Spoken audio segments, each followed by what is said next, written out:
Welcome to the Mariposa Hub by Maria Daido. This is where we are all about transformative and intentional living. We want to transform our lives and be intentional about it, how we grow, how we develop ourselves. We really want to learn how to do that in the different aspects of our lives. And in this season, we began a mental health series, and we did our first episode on overcoming suicidal thoughts. And today I have the privilege of having my first guest. He is on set. He is quite amazing. We'll have this discussion together on now depression. So what is depression, the causes and such like things. This is the conversation we're having today. So karibu sana our guest. Ambia viewers wewe ni nani? Okay, all right. Thank you so much. My name is Micah Langat. I am a consulting psychologist at the Kenya Institute of Professional Counseling, an institution that trains counselors. So here we are telling stories that are meaningful and shaping lives. And so depression is going to be an amazing topic for us today. Yes. Thank you so much, Mr. Micah. So just to start us off, what is depression in simple terms? How can you describe it to someone, what it is about? Right. Depression is a common terminology. Like out there, when we talk about mental health, you cannot miss to hear the word depression. Depression is one of the mental health disorders, which presents depressed mood. Sometimes it disturbs your appetite, your sleep. It disturbs your concentration. It makes you guilty. It also is characterized by diminished sense of self-worth. And among the many other things that we can use to define depression. So now you've talked about depressed mood, and those are some of the things you have mentioned, I believe, are some of the symptoms. Yes. So what is depressed mood for someone who has not interacted with the psychological language? Well, thank you. We can break it down. So depressed mood is that state of lack of energy. So depression is it's cutting edge in the way in which it comes out, while other there is one type of depression that makes someone appear hyper. We call bipolar, but depressed mood in itself is the one that takes away your energy. So you are feeling low mood, and you're lacking the pleasure to do the things that you used to do it, like hobbies or even sex. For those who are doing it. Okay, for the couples that is. All right. So you've said some of the symptoms, because that was the next question, include lack of interest on the things you liked to do. Your sleep is also affected. Yes. And your eating also is affected. Yeah, your eating is affected. Let me clarify that because it's important. Talk about sleep and appetite. So because it can go either way. Yes. So the way in which your sleep is affected, you could be awake at a time when you are supposed to be asleep. You have restlessness when you go to bed, and sometimes it can manifest itself in form of excessive sleeping. Where you wake up. You see, during the pandemic, people were used to saying that now I have the advantage of waking up at 1 p.m. combined the breakfast with lunch. That was actually a manifestation of depression because normally that's not how we would sleep. As for the appetite, it can take away your appetite, and it can also come out as excessive appetite, where you have a lot of you develop a huge appetite for food. Yes, for food. Okay. So how would you distinguish it with sadness? Some people may say, I'm having a bad day, then I'm depressed. So is it really that one, or how do you differentiate it with this, the one that someone goes to the hospital? Okay, right, interesting. While depression and being sad has the same symptoms, depression symptoms last longer. But anyways, sadness is the state of being unhappy, right? And when we give you stimuli or things that can make you comfortable, your state of being unhappy can go away.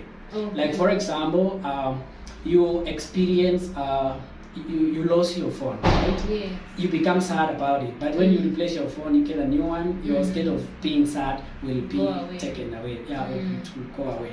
But the depression will last longer, more persistent, and the results might actually take you to the hospital because it can get chronic. Okay. Yes. So in terms of that chronic, are there different levels of depression, like the types of that thing? Yeah, good. Yeah, so so we have levels that gives us the types of depression. Let me start with the most obvious. We've talked about the minor ones, like the postpartum depression. Postpartum depression is common among women. The prevalence is common among women who just gave birth, and it has a lot of effects on the mom and the child, and that is why it will be very worthwhile giving it attention, because it's going to affect the development of a child. So the mother doesn't want to be with the child, or they are just feeling sad after giving birth? Yes, it manifests itself as sadness, extreme form of unexplained sadness. It is interested in your child, your own, when we expect that the mother will be more attached and will be gravitating to the child. But the little cry of a child irritates the mom. So because one of the signs of depression is irritability, hopelessness. So you are losing hope. Like the child who's supposed to give you joy is no longer the source of joy.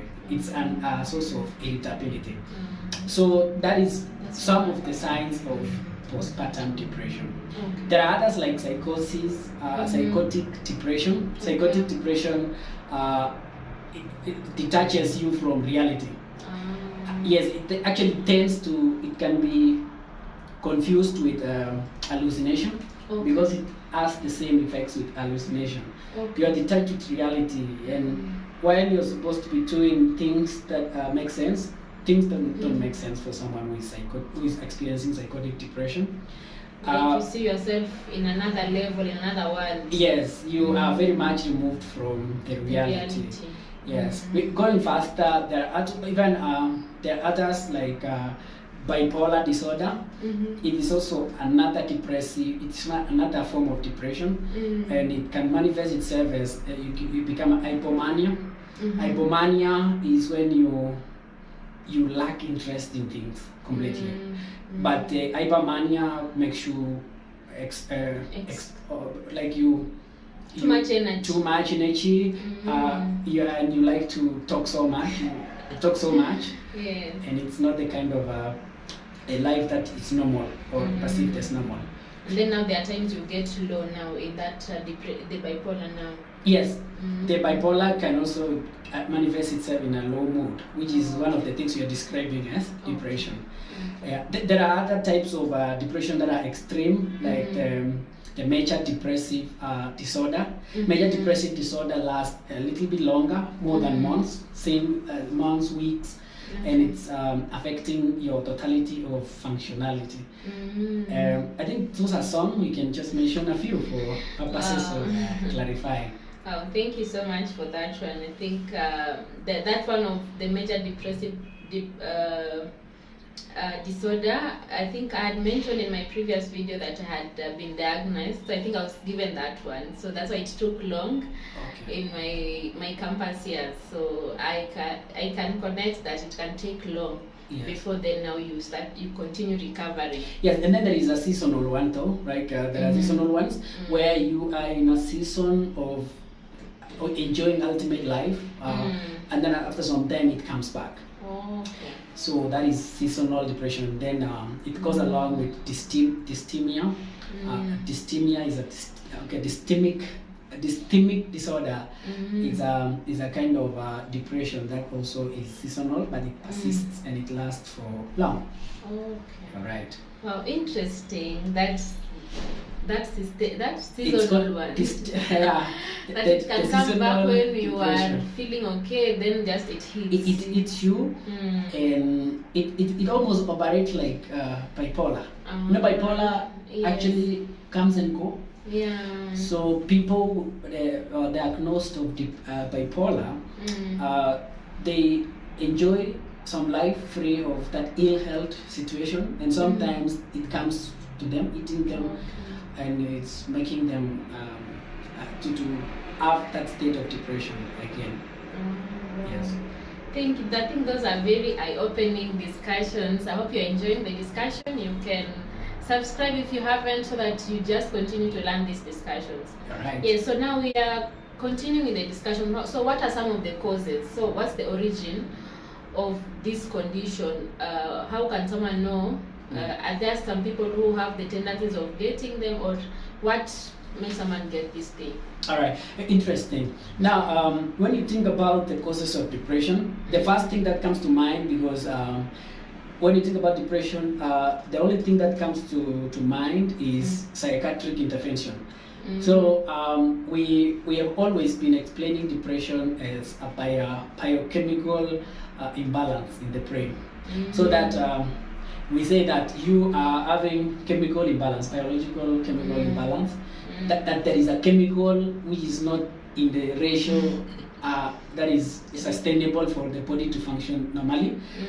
But there are other causes like the genetic predisposition, whereby depression runs in the families. There are families that are having persistent cases of depression, and that is why during the diagnosis, one of the things we do, mental health status examination. On top of that, we also check the history, and we are looking at the history in the context of where is the person coming from. Is there any reported cases in your family? And so that is how it is. So it can be genetic, and other causes of depression could be environment.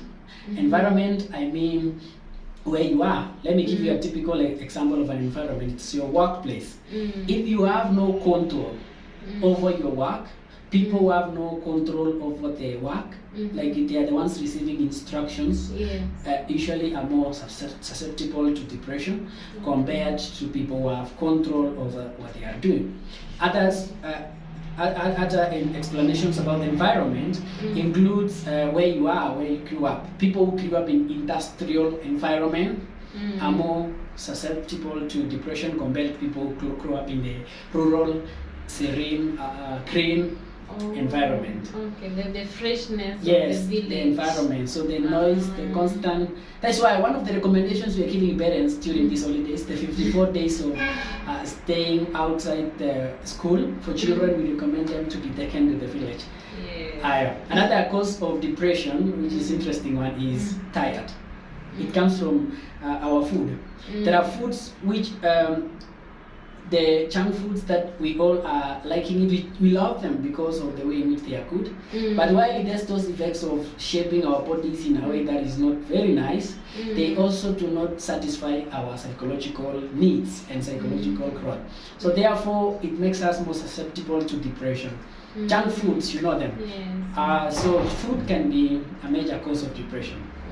Another one is inability to control relationships. Actually now, so that you know a very interesting thing, 70% of major depressions are caused by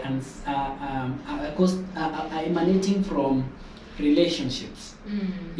Broken relationships, social relationships, families, someone people are dating and that kind of thing. Yes, that kind of thing.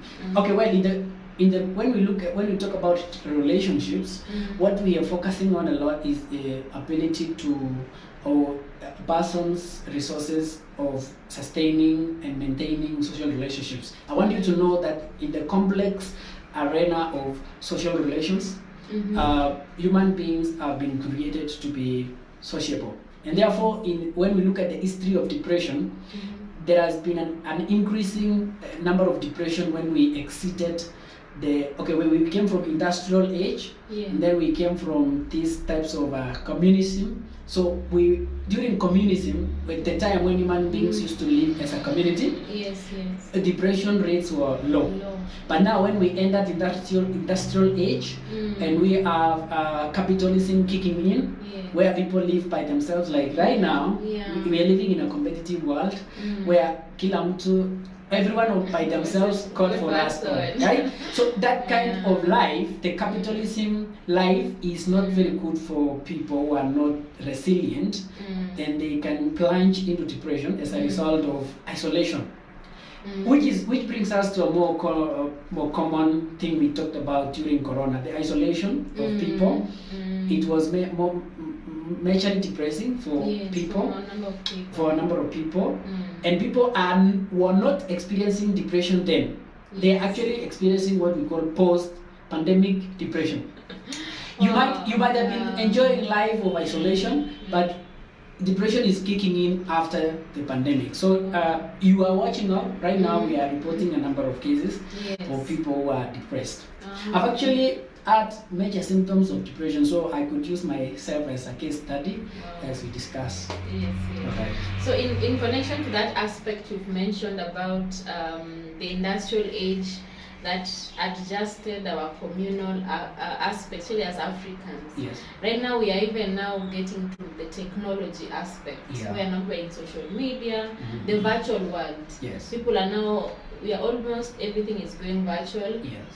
It is limiting our interaction. Yeah. So how is that one also affecting our lives and adding to this problem? Thank you so much, Nagia, for that, because it's a very important thing we can talk about, because as we are integrating our work in the world of technology, watch out for your mental health, because I am one of the real case studies and of people who work on the internet, and I have seen myself the addiction that you have when you are working on the internet, which is another form of addiction, like just drug addiction, among very many other addictions. So addiction to something can be depressing, right? Yes. Because when you think about withdrawing from it or getting too much addicted to it, can be depressing either way, right? Yes, yeah. Because the prolonged use of internet is not healthy for you. So even though you think about taking breaks, sometimes those breaks might be tempting. You might be tempted to sit for too long, far too long, and your chemical imbalance now begins to take toll of you. And it's a tall order that when you don't balance yourself, so the chemicals in the brain, like the dopamine and the serotonin, are actually affected. And they are the ones that control the mood, like the serotonin, it controls the mood, the cognition, the memory. So if they are affected, then you're also more susceptible to depression as a result. Wow. And then there's the other aspect before we go to the next point on the work environment. Yeah. Someone who is an employee working under someone is more susceptible than someone who has their own, their own boss. Does it mean the people who are in a business are better placed to be more healthy than the ones who are employed? All right, good question. Yeah. I think now we can talk about depression and susceptibility, or more, talk about people who are prone to depression in the context of people who start their own businesses, they are employees, others are bosses, supervisors. Right? Supervisors. Yes. Well, I told you your autonomy, your control over what you're doing. Your liberty. Yes, your control, not liberty, yes, per se, but your control. To make your own decision. Yes, like for example, if I'm at the end of our affairs and I know exactly what I am doing, one of the major causes of depression, which is, we say, one of the major causes of ill health or mental health disturbance, is when you have no control over what you are doing. Now, let's use that to explain about the bosses, employees, and employers. Now, when people who make the decisions, if you are making decisions, if you're the one making decisions, and you know there is a clear guidelines of what you're supposed to do, then your life is mechanical. Your life is more in a frame that you are controlling it. But when it is not in your capacity to control what you're doing, like calm, cool, you don't know when it will stop, you're more likely to exhaust your energy. And your energy is required in making decisions, and is also in your psychological well-being. So therefore, I would say that people who do not have control of what they are doing, they tend to use their resources, their internal resources, and these resources are necessary for your resilience. And in fact, in business, corporate world, if there is a corporate individual who is listening to us today and they are thinking of starting their business, I asked my mentor, because I'm also more into consulting in business, in career counseling, and so I asked my mentor of all the things that are required to succeed in business. And he bypassed motivation, hard work, only to settle for the ability to sustain stress for a long time. He called it pain. The ability to sustain pain and contain it for a long time is what he defined to be the key issue for someone who is thinking of starting their own business. So therefore, if there is someone who has successfully started their own business, that means they have a higher level of resilience. Yes, the capacity to withstand pain, the pressure. Yes. So it defines everyone. Not all of us are endowed with resources to sustain pain for a long period of time. Some people break at a slightest provocation of stress. Stress can put you down. So therefore, we can use that to explain why some people are more susceptible to depression as a result of where they are in their growing, right? As the fact that you are remaining as an employee and you're not running your own business is because of major things like those. Resilience. The resilience to withstand the business world. Yeah, because there is a lot of pressure. When you think about a boss is more likely to be, you think about a boss having to make major decisions, running policies that are streamlining the company or an organization, and you think an employee like a donkey, if you have to think about that. So while you see the person who is doing more work is more susceptible to depression, is because of that resilience. It has nothing to do with the level again. It has to do with the resilience, right? Yes. So we can explain everything in the context of resilience. Now, I think there is something we can talk about as well in terms of prevalence of depression, which is interesting. The statistics, and then we talk about the gender, right? Yeah. So I like to talk about that. So in terms of statistics, in the sub-Saharan, most of the studies that are documented is in the Western world, Europe, USA, which talks about nearly 120 million of their population are actually suffering from depression. They talk about 20% of these people not getting, or this depression getting undetected. Which brings us to sub-Saharan. Sub-Saharan is where we are. Yes. So depression rates, though most of them have been documented and they're not in record, it is important to know that depression is been there with us from as long as when we were born. Yes.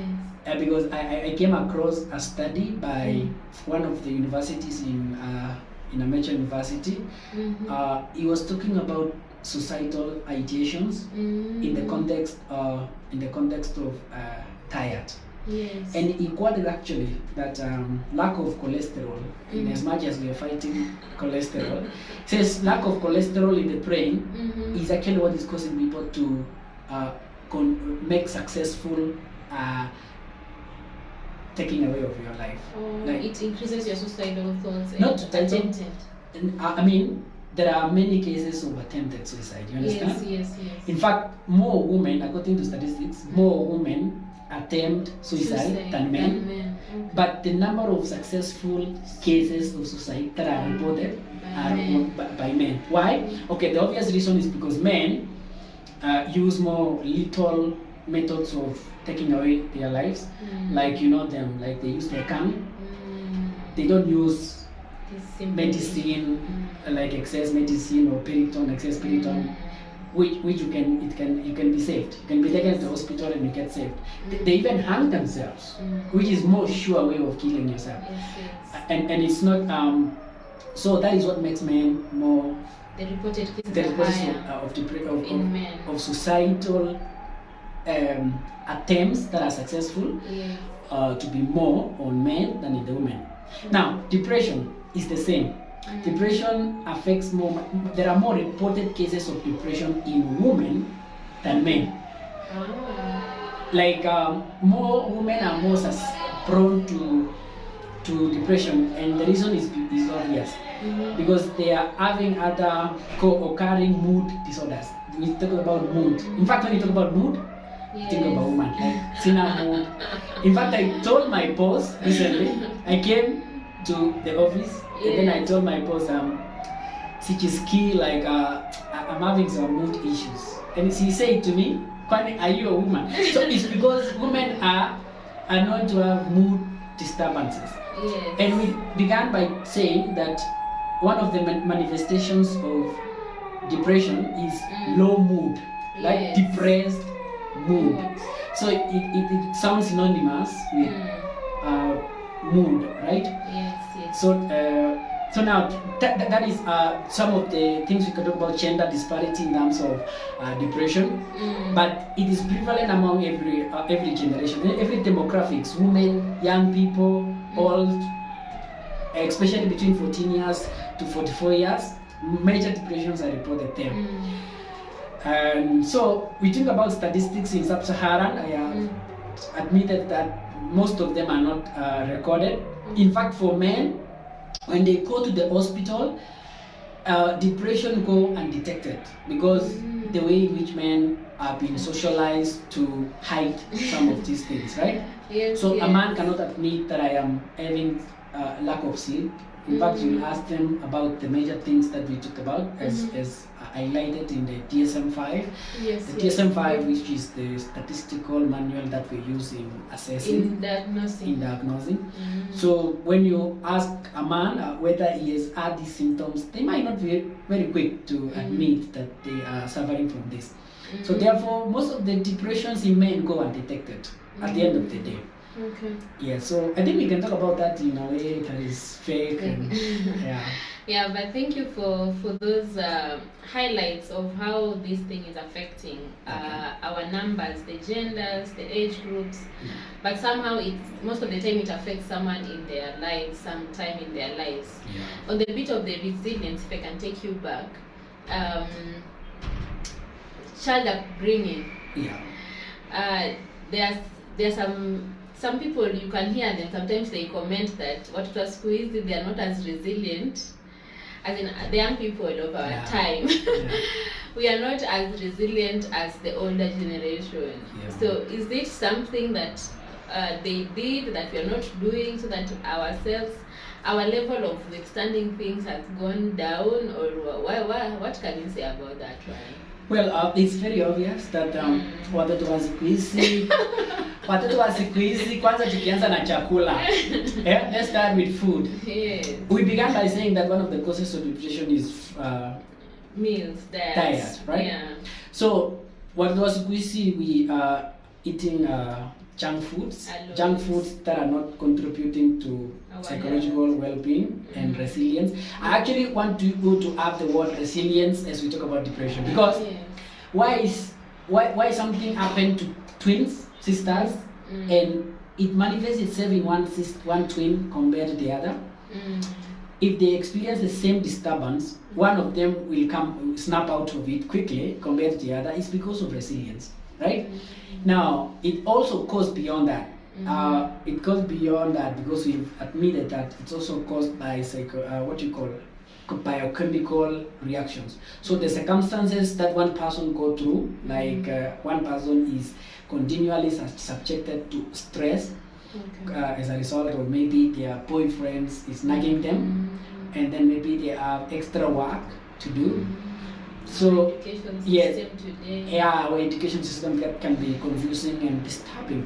I've seen students for sessions, and some of the things they tell me, they admit that the new curriculums and the changes are affecting their way of organizing themselves, which brings us to a very important thing to note, that human beings are mechanistic in the way they do their things.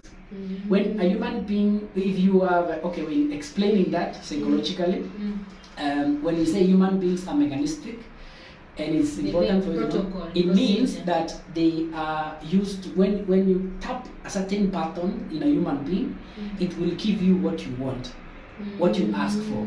Like for example, if you in the spirit of mechanism, human beings are conditioned to do things, or our bodies are conditioned to do things in a way. So that's why if you're used to waking up at 5 a.m., I think it's noble